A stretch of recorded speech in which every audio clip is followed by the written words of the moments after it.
بسم الله الرحمن الرحيم. الحمد لله وكفى، والصلاة والسلام على خير من اصطفى، وعلى آله وصحبه ومن تبع هداهم وبآثارهم اقتدى. أما بعد. السلام عليكم ورحمة الله وبركاته. This short talk aims at resolving the dispute over saying Jummah Mubarakah, which is, as everybody knows, a saying that the mass Muslims are accustomed to say on Fridays.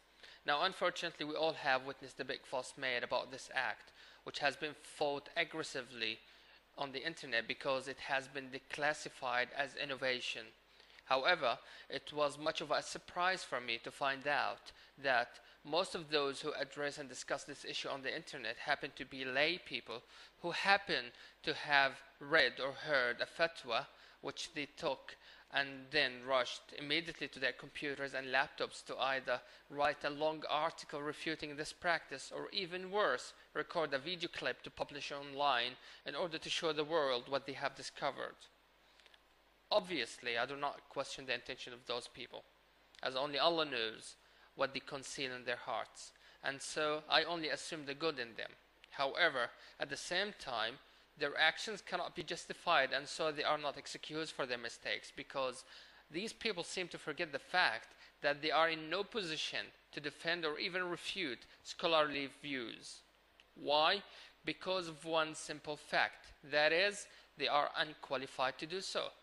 Otherwise, no one would have called them lay people from the first place. Now, this disturbing trend is common to see online, especially on forums, Facebook, YouTube, and etc.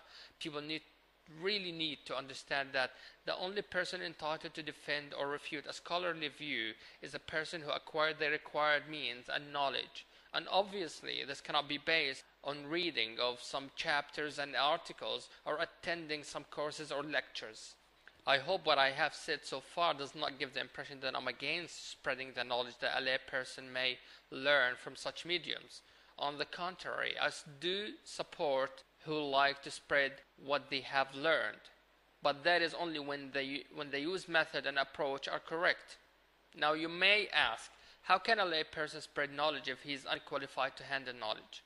It's very simple. All what you need to do is to go by the do and do not do checklist. You need to do the following: share with others what you have learned, quote the ones from whom you learned, and keep in mind that there are plenty of valid views that you do not know about. Therefore, you need to keep your mind open, and you need not to do any type of refutation and discussion and debating about whatever you have shared. Once again, you need to keep in mind that with no doubt there will be other views that are more accurate and more correct than the ones you may adopt. It's like, as we say, live and let live. This advice is particularly given to those who like to call themselves the students of knowledge, who love being called, as one of the brothers said, online fiqh warriors. Now, let's get back to our main topic, which is, to be honest, I do find too trivial to discuss. However, the only reason driving me to addressing it at the moment is not to refute or defend, but to explain to the mass Muslims that religion should be taken from qualified people, and so they should stop learning from other lay people whose lectures and writings are made available online. If you wish to learn, and this is the advice given to you by all scholars from the past and present, you need to refer to a known, trustworthy scholar and read their own books. Now, what is the correct ruling on saying Jummah Mubarakah?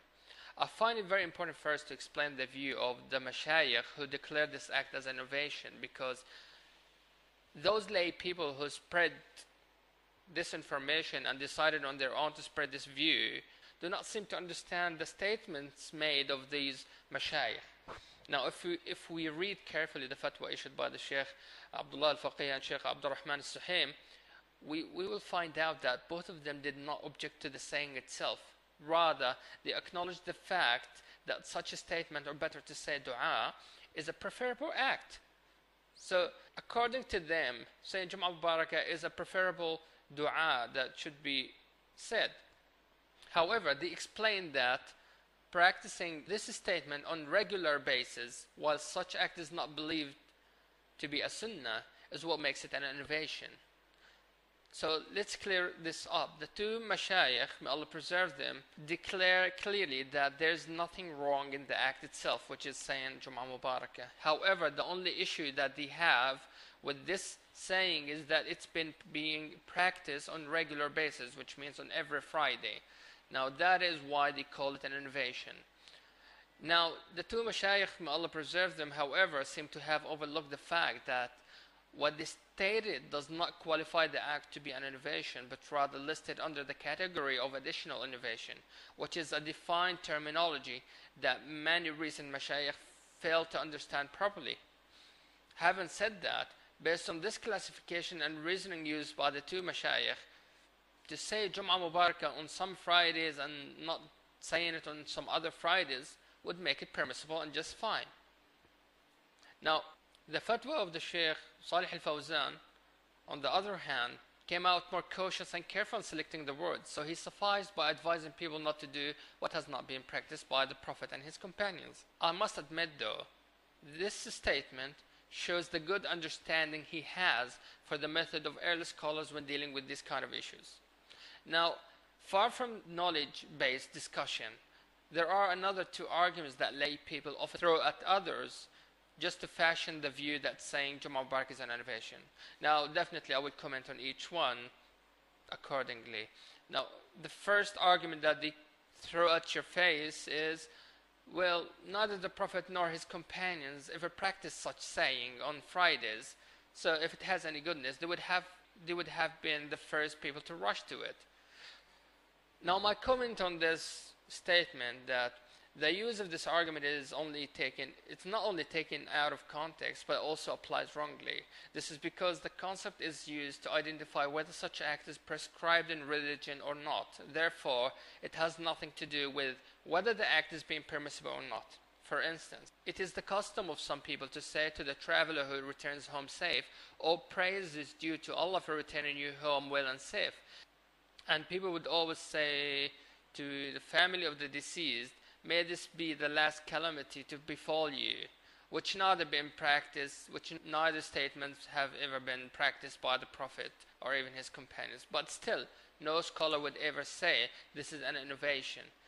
To make it worse, I have noticed that some of the people who stepped forward to give fatwa stated that since such act was not practiced by the Prophet or his companion, then it is an innovation. It is very ridiculous statement to say, because obviously either these people are unqualified or overlook the entire usul of fiqh of the four madhabs. In simple terms, to say one act is not prescribed does not mean by necessity that it is an innovation or even disliked. Needless to mention that the actions of companions per se do not stand as a source of law-making in Islam. Now, the second argument they would throw at you is to say, well, saying Jummah Mubarak is a dua, and it is a well-known fact that dua is an act of worship. Hence, act of worships cannot be established unless with the existence of an evidence supporting it. Now, this principle is also often taken out of its context and used recklessly. To cut the long story short, we know that there is no restriction on when to make dua on Friday, which is a day that the Prophet ﷺ encouraged us to make more dua in it. We also know that we do not need to have a specific evidence to address every specific event, as general proof and general principles should suffice to prove the correctness of an act. As all that is known to all people of knowledge, then there is no need to reply to this argument, which just does not make sense in the context anyhow. I would like now to lay down 5 important facts before I proceed to explain the correct ruling. I would like everyone to keep in mind these 5 facts. The first one is, Friday is a blessed day based on the known authentic hadith documented in Sahih Muslim. So Friday is a blessed day. Now, second fact, Friday is a Eid day, as proven in the good hadith mentioned in Sunan Ibn Majah. So Friday is a Eid. Actually, as a matter of fact, the hadith is clearly stating that Friday is a Eid. The third fact is, congratulating others because of Eid days is permissible as known to all people of knowledge. The fourth one is, congratulating others because of good events is part of customs, not worship. The fifth fact, which is the most important one, in order for a new act to be out of the circle of innovation, it should be supported by at least a general principle or a general evidence. Now this now leads us to the question, what is the correct ruling regarding this issue? Now before answering this question, we need to understand that these two words, Jummah Mubarakah, can be either a dua, which in this case would mean, may Allah make this day be blissful, or a statement to mean that this day is a blessed day, or a congratulation statement, which is used to show joy for witnessing this blessed day. Now if it is a dua, then we know that dua is preferable act in religion. We also know that dua is preferable in events and moments that are proven to be virtuous. That is being said, Friday is proven to be a day of excellent virtue, and that it has an hour at which dua is accepted. Hence, we are encouraged to make dua on that day. All the aforementioned prove not just the permissibility of this act, but also the fact that such act can be desired in religion.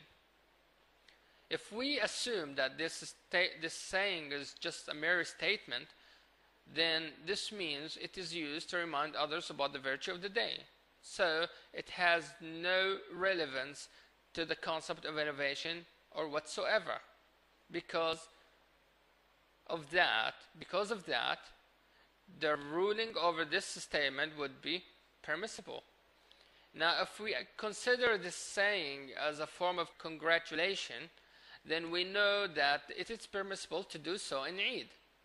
And Friday is Eid, as said in the hadith and emphasized on by Ibn al-Qayyim. Thus, it cannot be called an innovation or even disliked act. Now, this topic should not even consume the time of anyone, and the only reason I'm doing this again is not to defend or refute, is rather to explain to people that knowledge is not as simple as taking the face value of a concept or reading an article or even reading a hadith. Fiqh is very complex, very complicated topic that require acquiring a lot of instruments that needed to understand texts.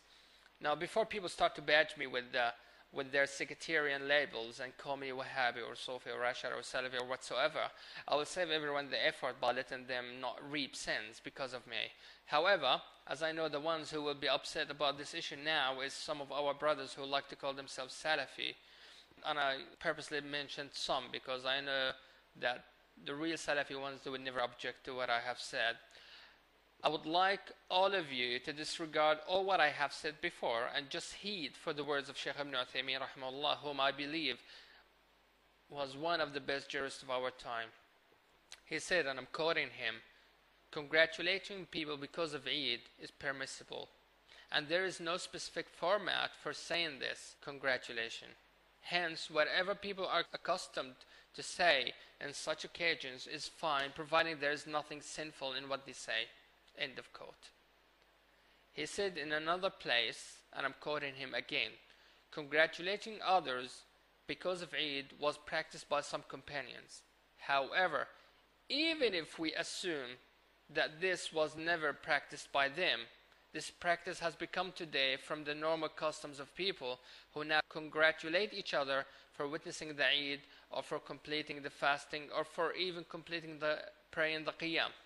These two statements of the Sheikh shows a great understanding of fiqh and a beautiful applying of principles when examining an issue.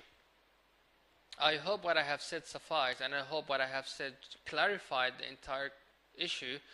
Now my final advice to you is, if you do not wish to say it, fine, do not say it. No one's gonna blame you.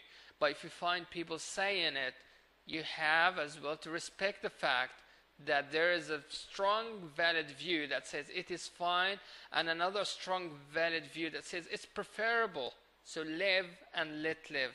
هذا والله أعلم والسلام عليكم ورحمة الله وبركاته.